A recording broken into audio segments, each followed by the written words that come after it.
जब सब रास्ते बंद हो जाते हैं, जब सारी उम्मीदें टूट जाती हैं, तभी कोई चुपचाप आता है और हमारी किस्मत बदल देता है। ये कहानी उस शक्ति की है जो हार में भी जीत लिख देता है। श्री कृष्ण की एक समय की बात है। दिल्ली की भीड़ भाड़ वाली जिंदगी में एक साधारण मध्य वर्गीय इंसान आदित्य वर्मा रहता था। उम्र 35 की, नौकरी एक प्राइवेट कंपनी में, तनख्वाह ठीक ठाक, जिम्मेदारियां बेहिसाब, बूढ़े माँ बाप, स्कूल जाती 2 बेटियां और बैंक के कर्जों का बोझ। आदित्य ईमानदार था, मेहनती था, लेकिन किस्मत शायद कुछ और चाहती थी। जिस दिन उसे प्रमोशन मिलना था, उसी दिन नौकरी चली गई। हर दिन कुछ न कुछ गलत होता था। रातें नींद से ज्यादा आंसुओं से भरी होती थी। बर्तन बजाते हुए पत्नी कहती, कुछ तो करो आदित्य, अब नहीं चला जाएगा ऐसे। एक दिन बच्चों की स्कूल फीस भरने की तारीख आ गई। जेब में सिर्फ 500 थे। बैंक से लोन रिजेक्ट हो चुका था। रिश्तेदारों ने मुंह मोड़ लिया था।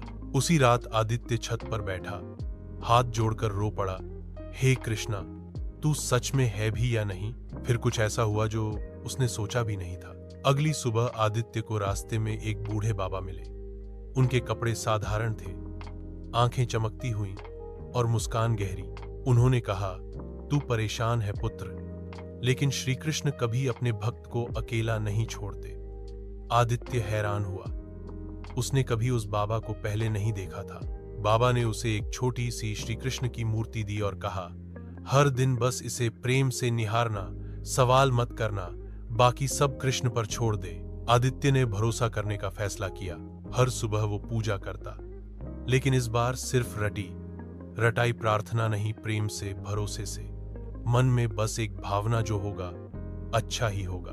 धीरे धीरे उसका मन शांत होने लगा, चेहरा हल्का सा मुस्कुराने लगा। फिर एक दिन उसे एक पुराने दोस्त का फोन आया, तू खाली है ना, मेरे साथ एक स्टार्टअप शुरू कर, मुझे तेरी जरूरत है। आदित्य ने झिझकते हुए हाँ कहा।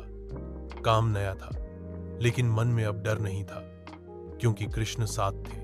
फिर मुश्किलें आसान लगने लगी। उस स्टार्टअप में आदित्य ने अपनी ईमानदारी और लगन से 1 साल में ही कंपनी को ऊंचाई पर पहुंचा दिया। अब वह न सिर्फ पार्टनर था, बल्कि सम्मानित भी। बच्चों की फीस समय पर जाने लगी, माँ बाप के इलाज हुए और पत्नी फिर से मुस्कुराने लगी। और अंत में उसने जाना कि हार सिर्फ हमारी सोच होती है। जहां हम थक कर बैठ जाते हैं, वहीं से श्री कृष्ण हमें थाम लेते हैं।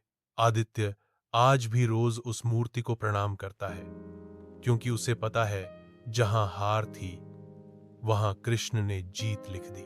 इस कहानी से क्या सीख मिलती है? जब सब कुछ खत्म लगने लगे, तो श्री कृष्ण को याद करो। प्रेम और श्रद्धा से किया गया एक छोटा सा प्रयास भी चमत्कार ला सकता है। कृष्ण सिर्फ मंदिरों में नहीं, हमारे मन में भी रहते हैं, बस उन्हें जगाना होता है।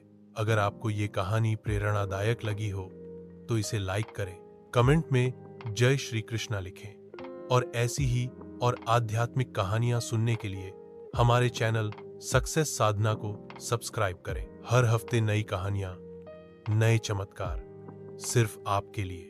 जय श्री कृष्णा।